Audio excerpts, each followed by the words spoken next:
Well, hello, heroes. Welcome to the podcast this week. This week, the topic is going to be talking about scarcity stories, but specifically not staying in scarcity stories, but moving as quickly as possible when you realize you might be writing your own scarcity story and it sucks and it's not getting you the results that you want and it feels horrible, like you're in a giant pity party that you can't climb out of. How to move from a scarcity story into an abundance story. Now, you've probably heard people talking about, scarcity thinking and abundant thinking. And it can be really useful to know how to identify your own thoughts and your own stories about yourself or a circumstance that you might find yourself in when your thoughts are swirling around scarcity. Because of the fact that when you're doing this, your brain is actually chemically not able to help you find solutions using your forward brain. So our forward brain is that part of our brain that has developed and evolved and we think is so darn special because we're humans and we've evolved to the point where we have this higher level of thinking that overrides some of our basic impulses. For instance, like what I call lizard brain or lizard thinking. And that is the fight or flight response. And scarcity thinking is definitely embedded within that fight or flight response. That is definitely something that is a part of it, because when you start getting into scarcity thinking, for instance, if you're thinking, oh my gosh, something might happen with my company. There's been so many layoffs. There have been so many jobs that have been going away in my industry. And I'm afraid that our organization, my team is going to be reorged next. And so you start getting into this fear mindset. And that's really what scarcity thinking is. And I wanted to talk tactically about how to move from a scarcity story that you have in your brain, because it's not effective. It won't help you get out of that and find a solution. And that's what I want for you, is to not feel crappy and stay there, because it doesn't help you get the results, help you get to a point where you can find a way out of it so that you can find a story that you want to be in and move towards it. And so to get you out of that hole, I want to first talk about what a scarcity story is. A scarcity story, the best way that I can describe it for you is when you have fear plus uncertainty and they are just having a good old time together. They're having a dance, they threw a party, everybody's invited, and everything is unknown, uncertain, and fear-based. And they feed off of each other. Oh my gosh, what if my company reorgs us? What if they cut half of our team? Oh my gosh, what if I'm not one of the top performers and I get fired? What am I going to do? Oh my gosh, I have a mortgage to pay and we're just booked those tickets to fly to Cabo. And oh my gosh, what is my partner going to think? They're going to think these horrible things about me if I get fired. Or we just start this cycle of fear and uncertainty. And our brains are so powerful. They can make up the most amazing stories. Think of it. Every story, every movie, every TV show, every book that you can think of, every story has come from someone's brain. And so we are amazing at this. It's a superpower for us as a human species. But used incorrectly, it can really hurt us, keep us from getting what we want. And that's not something that I want for you. So that fear and uncertainty, that's what makes up a scarcity story. So how can we navigate out of that? Because like I said, when you start getting into fear and uncertainty, lizard brain kicks in, and that's fight or flight. It shuts down the higher modes of thinking. It makes it so that you literally cannot chemically start to think of viable solutions and positive outcomes, because your brain has gone into caveman mode and is only trying to think of survival.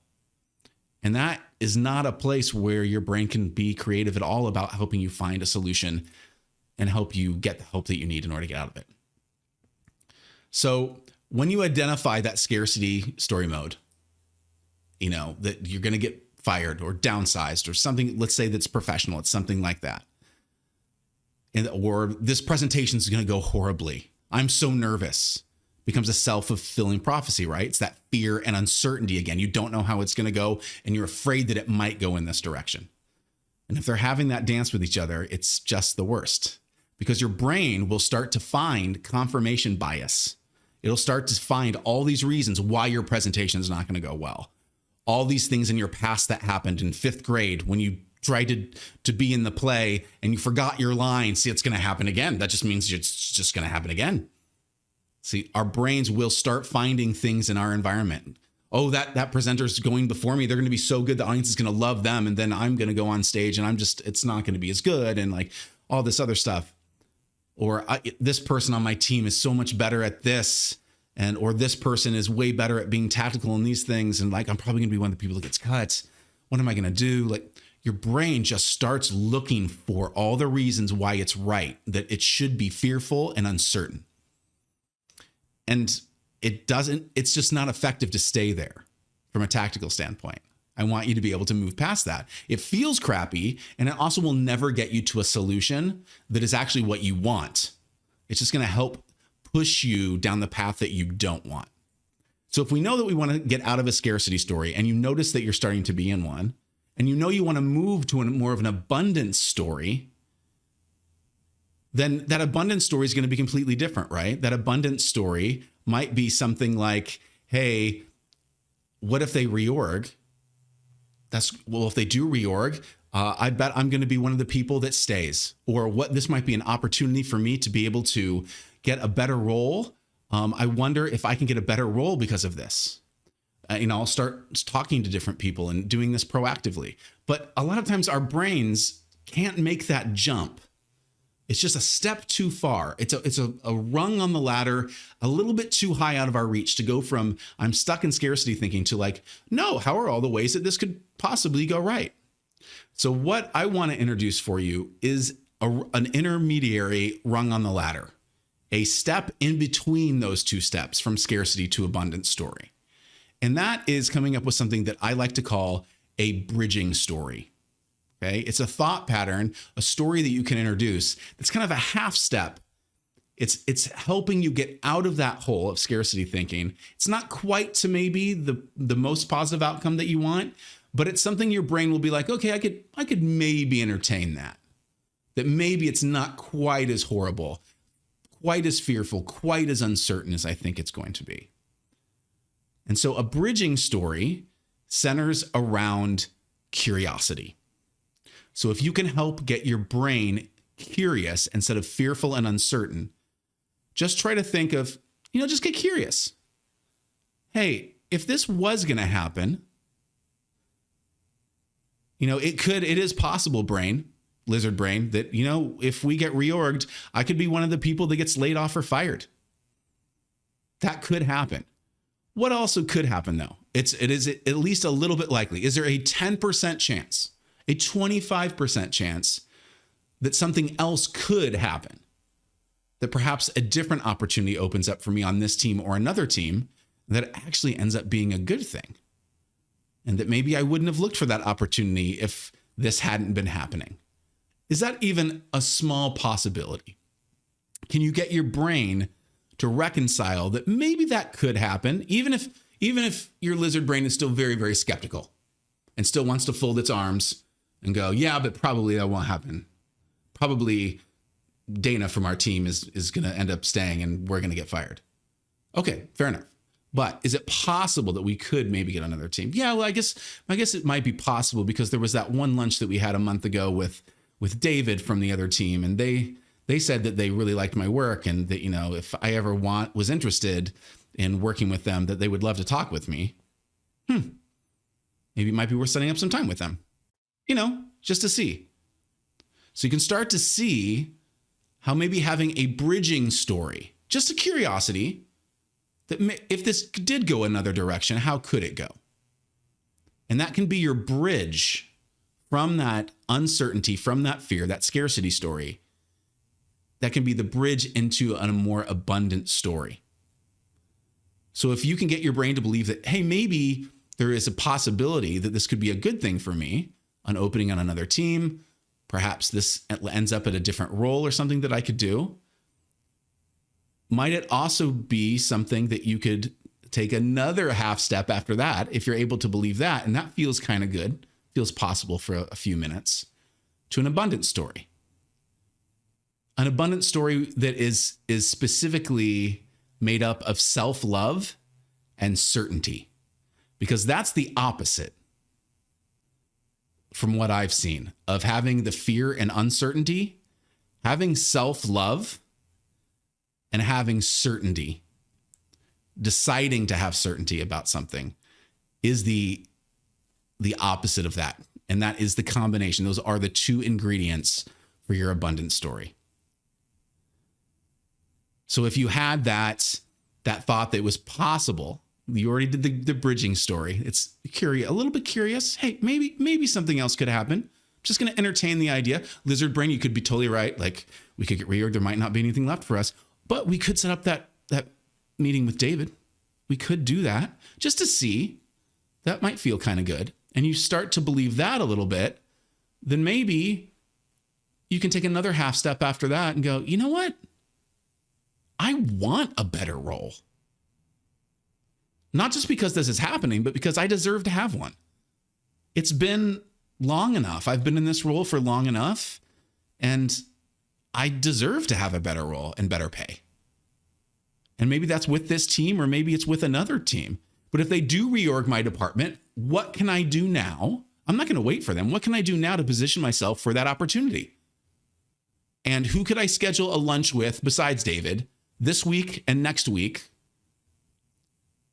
to look for maybe better roles outside of my team at the same company, or maybe completely outside in a different company completely?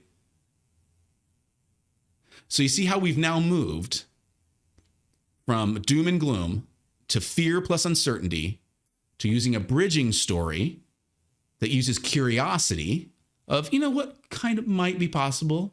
Bad could happen, but this also could happen. And then take another half step from there with the ingredients of self-love and certainty. You are amazing. You could absolutely and deserve a better role. You do deserve a better role. So before anything happens, you're going to take action now from an abundant story, an abundant mindset, that this is your time, that you want a better role, that you deserve a better role, and that you're not going to wait for news. You know, they might reorg, they might not, but you're going to be proactive, and you're going to go ahead and set up some lunches and talk with some people inside and outside your company, see what's available, and see what happens. Now think of how different those two are and how they feel so different.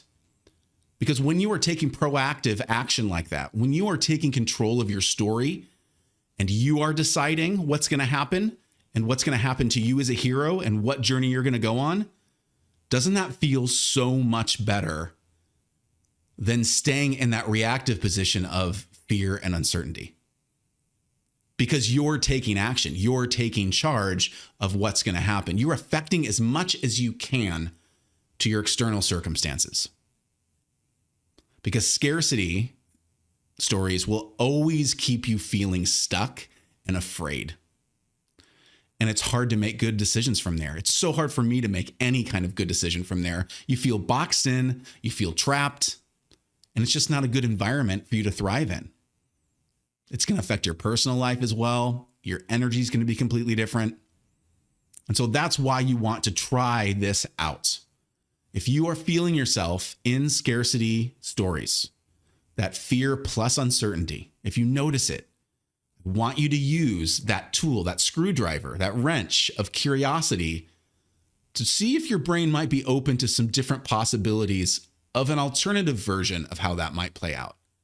And then from there, using the ingredients of self-love and confidence in yourself, certainty that you're going to have a good outcome, decide to design an abundant story for yourself and then take some steps of action towards it.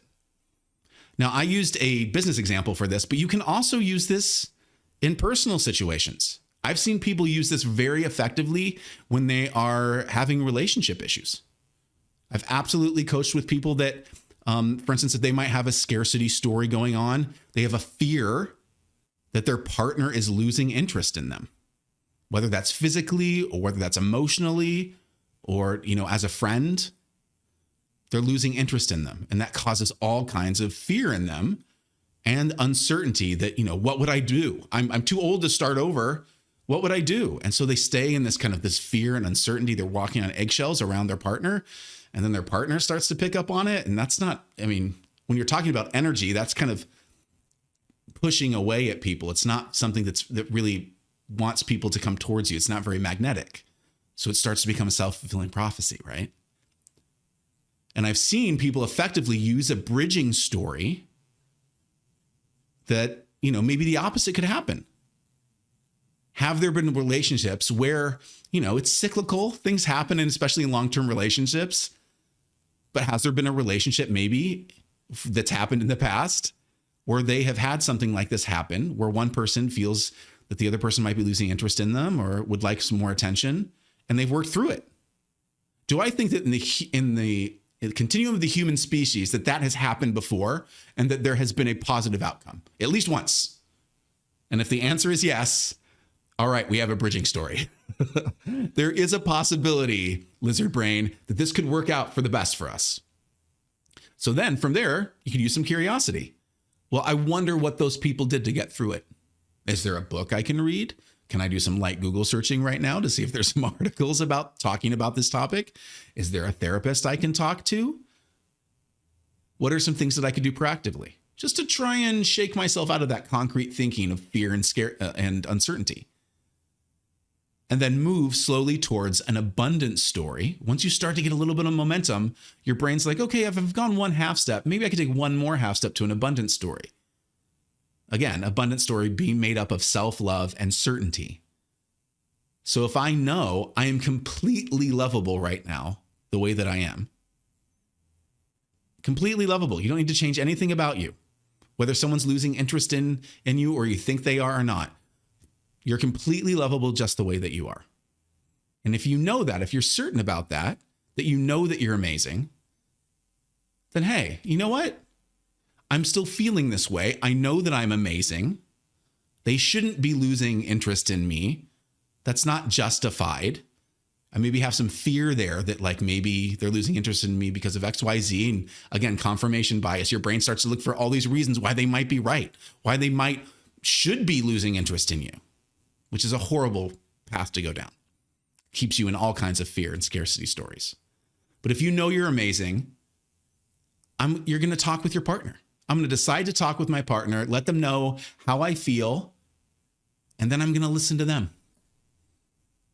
I'm going to be vulnerable with them, and then I'm going to listen to them, and we're going to talk about this. And maybe this might even bring us closer. Whatever the outcome, though, you can feel certain that you will be fine.